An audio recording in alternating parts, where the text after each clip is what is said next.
আসসালামু আলাইকুম, আপনারা সবাই কেমন আছেন? আশা করি সবাই ভালো আছেন। তো এই এমপ্লিফায়ারটা বিক্রি করা হবে। এটা একটা 4080 এমপ্লিফায়ার। এটা হচ্ছে 20 ক্যাপাসিটির এমপ্লিফায়ার। তো এমপ্লিফায়ারের খুঁটিনাটি বিষয় সব কিছু বিস্তারিত বলে দিচ্ছি। এই এমপ্লিফায়ারটা টুকটাক সার্ভিসিং করা এমপ্লিফায়ার।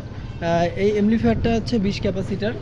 আর এটা হচ্ছে আপনার 4080-এর মধ্যে সব থেকে ট্রান্সফর্মার অনেক বড় এটা আর কি। এই ট্রান্সফর্মারটা অনেক বড়।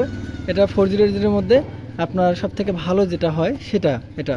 আর এই হেডটা আর কি সবসময় পাওয়া যায় না, অনেক রেয়ার আর কি। তো এই হেডটা বিক্রি করা হবে। এটা যদি কারো প্রয়োজন হয় তো তাড়াতাড়ি আমার সঙ্গে যোগাযোগ করবেন, সরাসরি কল দিবেন বা ইনবক্সে নক দিবেন। আর এই হেডটা আপনার বিশেষত ভালো গুণ হচ্ছে যে এটা আপনার যে কোনো জায়গায় অ্যাটেন্ড করতে পারে। এই হেডগুলো কোনো সমস্যা করে না। আর ট্রান্সফারটা অনেক বড়, হেভি। 4080 তুলনামূলক এই ট্রান্সফারটা অনেক বড়। আর এটার দাম রাখা হয়েছে 22,500 টাকা। তো আপনারা সরাসরি কল দিয়ে দাম দর করে এমপ্লিফায়ারটা নিতে পারেন। তো আমি সবসময় সুস্বাস্থ্য কামনা করি, সবার জন্য মন থেকে দোয়া করি। সবাই ভালো থাকবেন, পরিবারের যত্ন নেবেন। তো সবাই ভালো থাকবেন। আসসালামু আলাইকুম।